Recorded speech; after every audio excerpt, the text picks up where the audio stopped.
Herkese salamdırsa kanalıma videomu xoş gəldiniz. Bu yeni bir videoda qarşınızdayım. Video keçməzdən kanala dəstək olmaq üçün abunə ola bilərsiniz. Videomu bəyəndiyinizdə like edə bilərsiniz. Həmçinin dostlar Telegram kanalımızın linki şərhlərdə olacaq. Burada səhmlər və kriptovalyutalar haqqında şəxsi analizlərimi, məlumatlar, alış, satışlarımı və s. paylaşıram. Həmçinin müzakirə qrupunda bunları müzakirə edirik.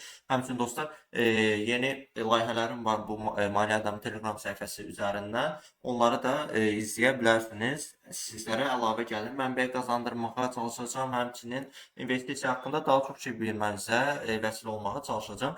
Linki şərhlərdə olacaq Telegram kanalımızın gələ bilərsiniz. Gəlməsəniz çox şey itirərsiniz. Gəlin videoya keçək dostlar. Bugünkü videoda da söz verdiyim üzərinə deməli investisiyada zaman anlayışından danışacağıq dostlar. Zaman anlayışı deyəndə nəyi nəzərdə tuturam? Yəni ki, investisiya ümumi olaraq səhmlərin alış-satış deməli vaxtları indeksə görə necə tənzimlənir? İndekslər artırsa, deməli səhmlər də mi artır? Bu necə baş verir? Bu haqda danışacağam dostlar. İlk öncə indekslərdən başlayaq. Yəni indekslərlə səhmlər arasındakı deməli oxşarlıqlar, yəni tərs mütənasiblikləri filan danışaq. İlk olaraq ABŞ-da Nasdaq indeksi var, Dow Jones indeksi var, bir də S&P 500 indeksi var. Nasdaq 100 indeksi Nasdaq birjasına daxil olan 100 texnologiya şirkətidir.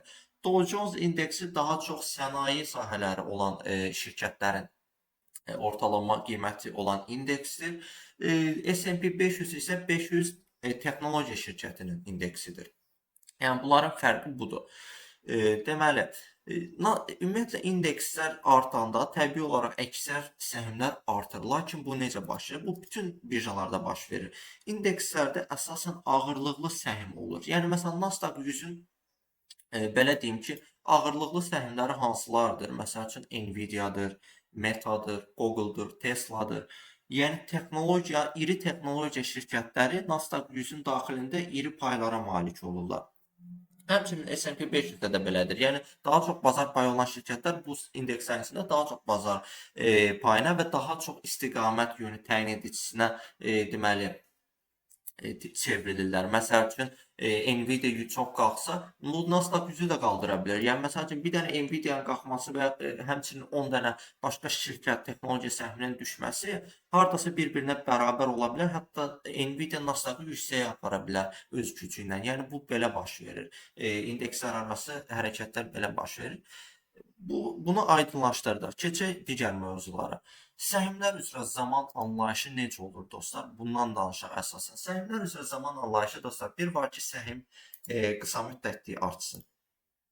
Buna biz hype deyirik bazarda. Yəni hype nə deməkdir? Hype o deməkdir ki, deməli müəyyən bir xəbər gəlir, müəyyən bir müqavilə daha doğrusu razılaşdırılır, bağlanılır, yeni şirkət alınır, iqtisadi və yaxud siyasi xoş xəbərlər olur və s. Yəni bu şirkətə aid də ola bilər, ümumi iqtisadiyyata da əsasən şirkətə aidlikdən danışır. Məsələn, Innovative Machines misal göstərim sizlərə.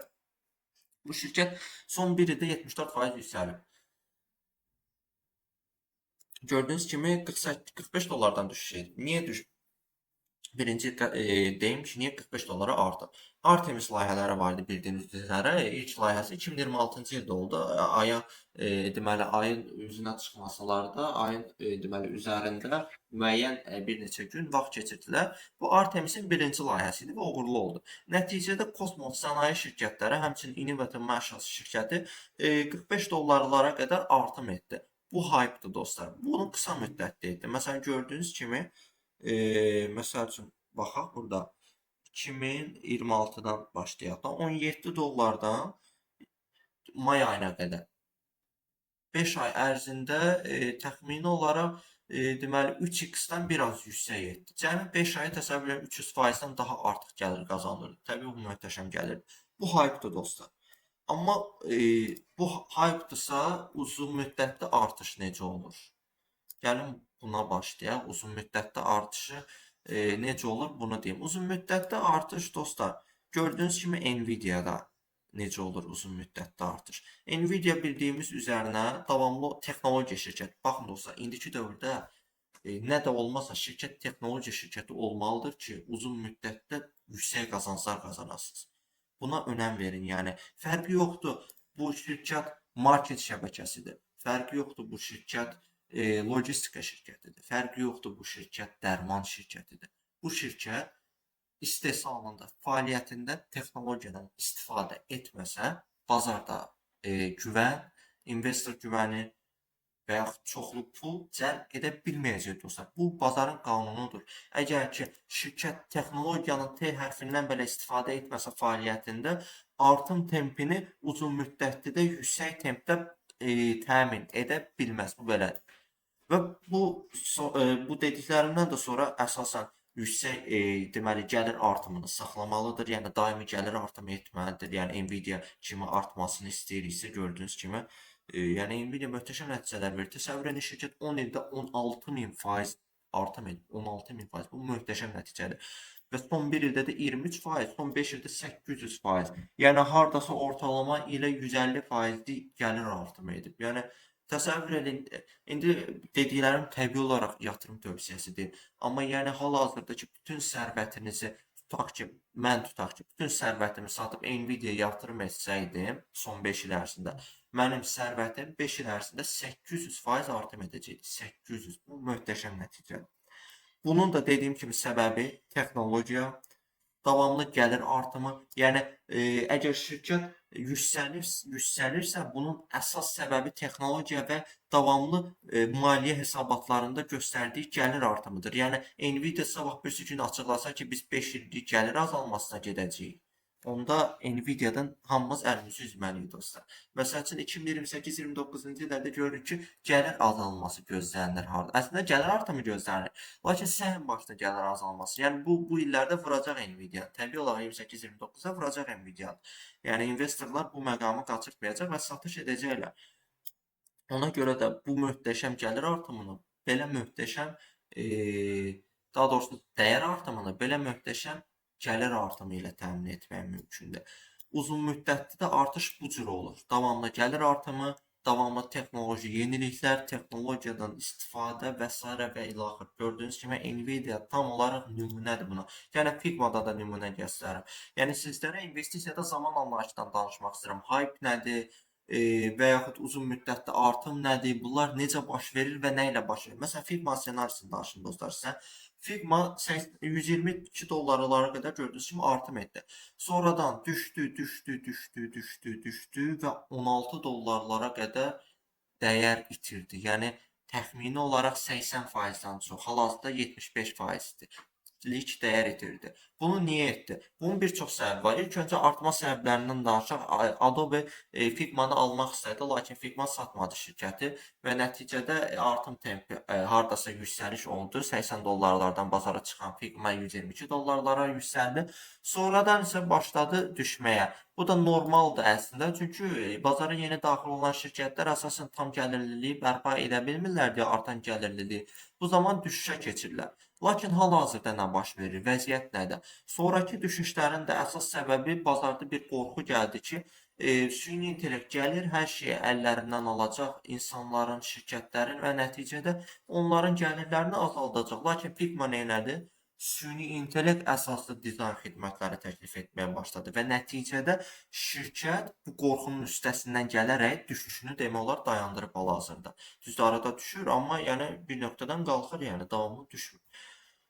Və nəticədə Figma-nın gələcək artımı böyük ehtimaldır. Yəni bu hype deyil artıq. Bu bayaq Nvidia-da dediyim uzun müddətli artım tempidir. Gördüyünüz kimi artan gəlir, maliyyə hesabatları, həmçinin illik, aylıq, daha doğrusu rubli gəlir hesabatları və bunlar da gördüyünüz kimi hər rubdə də demək olar gözləntiləri üstələyən hesabatlar. Yəni dostlar, bu kimi hallar şirkətlərin uzun müddətli gəlir artımlarını təmin edir. Lakin bunun gəlir artımı olmasına baxmayaraq şirkətlərdə düşüşlər də olur. Necə olur düşüşlər? Gəlin bunları göstərim. Deməli dostlar, Adobe şirkəti. Əsasən bu gördüyünüz kimi bütün zamanlarda 86-cı ildən birjadadır və təsəvvür edin maksimum deməli dəyər artımı 660 dollarlara qədər olub. Yəni dostlar, hamımızın da gördüyü kimi, yəni şirkətin qrafiki uzun müddətlidə maksimuma çatıb və hal-hazırda neçə illik düşüş trendində. Təsəvvür edin, şirkət 2021-ci ildən düşüş trendindədir. Yəni 2023-cü ildə demək olar enib sonradan yeni bir 2x etsə də yenidən bundan da aşağı düşüş tempidədir. Bunun səbəbi nədir? Yəni bunun səbəbindən danışaq. İlk öncə dostlar, Adobe şirkəti texnologiya ilə tam inteqrasiya oluna bilmədi. Birinci səbəb budur. Yəni ki, bütün şirkətlər demək olar, fərqi yoxdur hansı sahədə fəaliyyət göstərir. Süni intellektdən, texnologiyadan istifadəni mənimsədilər. Lakin nəticə etibarilə Adobe şirkəti, Adobe Int şirkəti bunu təmin edə bilmədi. Və görürük ki, şirkət gələcək gəlirlərində də artımı hardasa təmin edir, lakin nəticə etibarilə deməli səhmdə dəyər artımını təmin edə bilmir. Halbuki yəni səhmi elə də çox səhmi yoxdur xalqa açıq. 396 milyondur cəmi. Yəni Nvidia-nın 2 milyarda yaxın xalqa açıq səhmi var. Yəni daha çox dilution eləyib Adobe-yə nisbətən. Dediyim kimi texnologiya ilə istifadə etməməsi və çox üstünə düşməməsi nəticədə Adobe şirkətinin səhmlərini bu cürə batıra getdi və hal-hazırda da çox aşağı nöqtədədirlər. Yəni Figma ilə bunu müqayisə etsək, bunun tək səbəbi texnologiyadır. Tək səbəbi bir şirkət gəlir artımını sürətli şəkildə davam etdirirsə, bazar payını qoruya bilmirsə nəticədə, deməli onun səhvi trendlərə uyğunlaşa bilməməsidir. Təsəvvür edin, siz indiki dövrdə, yəni WhatsApp var, Instagram var, Telegram var, tutaq ki, müxtəlif sosial şəbəkələr, chatlər falan var. Lakin siz indiki dövrdə kiməsə SMS göndərirsiniz və yaxud məktub göndərirsiniz, göyərçinlə göndərirsiniz, poçtla göndərirsiniz, nə ilə göndərirsiniz. Yəni bu nə dərəcədə qarşı tərəfin sizə olan baxışını müsbət dəyərləndirər? Məncə elə də müsbət dəyərləndirməz. Ona görə də investorların Adobe fikri buna görə müsbət deyil ki, hamı texnologiyalardan, yeni süni intellektlərdən istifadə etməyə başladı. Amma Adobe yerində sayır. Eyni proqramları, eyni alətləri və eyni gəlir mənbələri. Ona görə də nəticə etibarilə Adobe bu yarışda uduzdu. Düzdür, bundan sonra qərarlaşdırıblar ki, deməli, səhmlərin dəyərini yenidən artıma keçirsinlər. Lakin bu mümkündür, mümkün deyilmi? Hələ ki, sual altıdır. Bugünkü video bu qədər dostlar. Ümid edirəm maraqlı oldu. Video bəyəndinizsə like da bilərsiniz. Kanala bəyəndinizsə abunə ola bilərsiniz. Sağ olun, salamat qalın. Gələcək videolarda görüşəndə.